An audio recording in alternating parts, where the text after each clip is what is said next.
Divine authorship of the Pentateuch. The witness of the Book of Joshua to the divine authorship of the Pentateuch.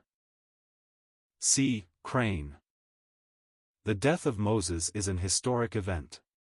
It occurred in the early part of the year 1405 BC, some weeks before the passage of the Jordan. The mission of Moses, whatever it was complete. His work was finished. He leaves it as a legacy to his successors. But what was his work?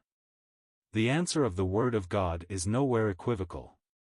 It uniformly maintains that the law was given by Moses. Moses, while he was alive in the world, not only acted as a mediator between God and the generation of Israel of his day, but by divine authority established the covenant relationship under which they and their successors were to be the people of God and enjoy his blessing. Now, the history of the children of Israel under these covenant relationships is to be distinguished from the establishment of the relationships. Moses is not the author of their history under the covenant, but the author, under God, of the covenant under which their history occurred. He gave by divine direction all the laws by which their conduct was to be regulated. He promulgated all the divine communications in regard to the establishment of the covenant. He wrote the history of the communication of the covenant. When he died, the work of communicating the covenant was finished.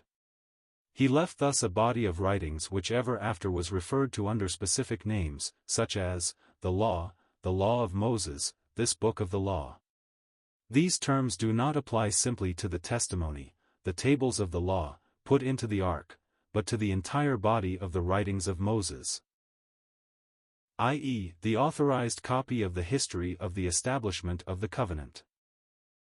That this body of writings existed, complete and perfect, and was known as the work of Moses, the book of Joshua is a sufficient witness. In Joshua 1 verses 1-9. We have the Lord's first communication to Joshua after the death of Moses. He begins by giving Joshua a command to pass over Jordan into the land he had promised them. He refers to his promise as one already well known, as I said unto Moses. He evidently speaks of it as a promise he had authorized Moses to communicate to the people. He is thus referring to it not simply as something Moses knew about, but as something he had written about also. Further, in verse 7, Joshua is exhorted to observe to do according to all the law, which Moses my servant commanded thee, and in verse 8 he is told, this book of the law shall not depart out of thy mouth, but thou shalt meditate therein day and night, that thou mayest observe to do according to all that is written therein. He is not speaking here of a law to be promulgated hundreds of years later, but of one already existing, and that too by divine authority. This book of the law was a well-known body of writings. It had been already written. The one who had the authority to do it had commanded it. He had written it by divine direction. It existed among them, was well known and regarded as having the stamp of divine approval. Further, in verses 12-15, Joshua reminds the Reubenites, Gadites, and half the tribe of Manasseh of what Moses had commanded them concerning their going over Jordan along with their brethren, and helping them conquer the land.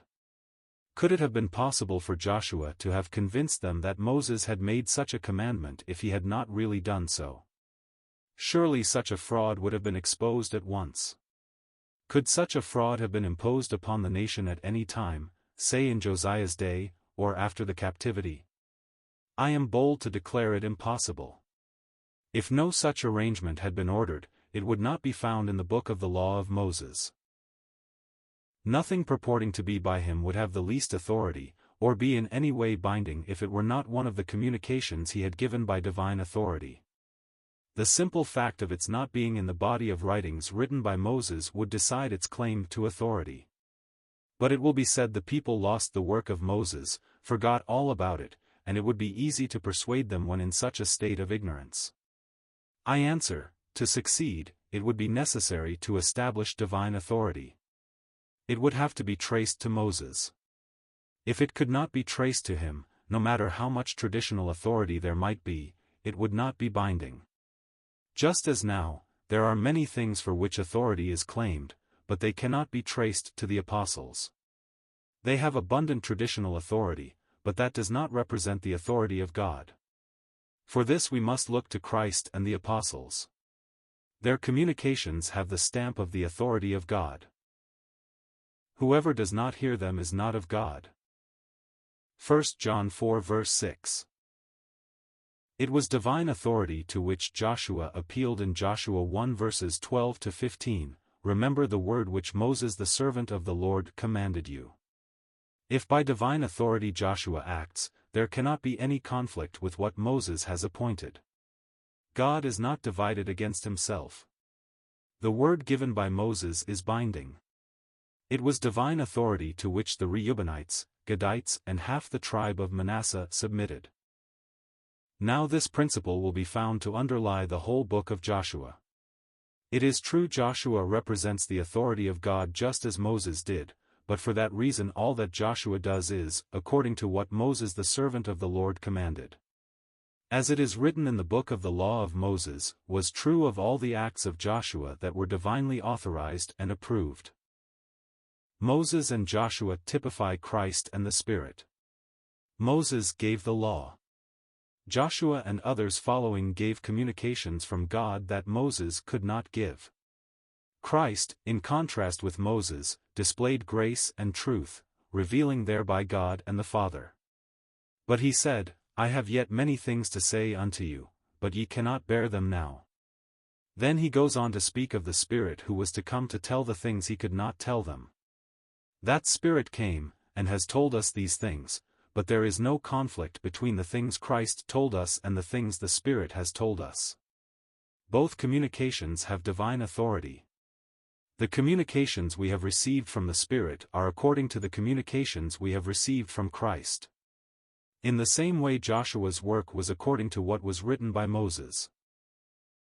If Moses did not give the law, complete and perfect, the ostensible connection of Joshua with Moses is destroyed, and the evident type of Christ and the Spirit is lost. The true relation of Joshua's work to the work of Moses is broken.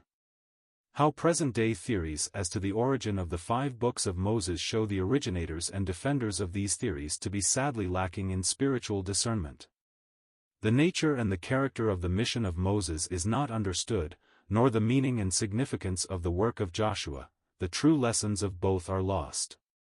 The very essential element of divine authority entirely disappears in their systems.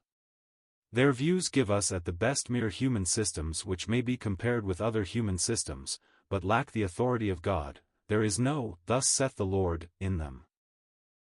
But how different when we turn to the Pentateuch itself. It is the voice of God we hear, Moses being the instrument through which he speaks. On turning to Joshua, we are still in the presence of the same God. The communications through Moses are not set aside. They are the tests by which we may assure ourselves that the new communications are by the same divine voice. Joshua thus witnesses to Moses, proclaiming him the servant of the Lord, his authorized representative, the instrument of the establishment of the covenant relationship, the writer of the history of that establishment. How simple and plain! There is no uncertainty, no perplexity, but the voice of God himself, clear and unmistakable, an authoritative revelation, a communication bearing the stamp of the authority of God.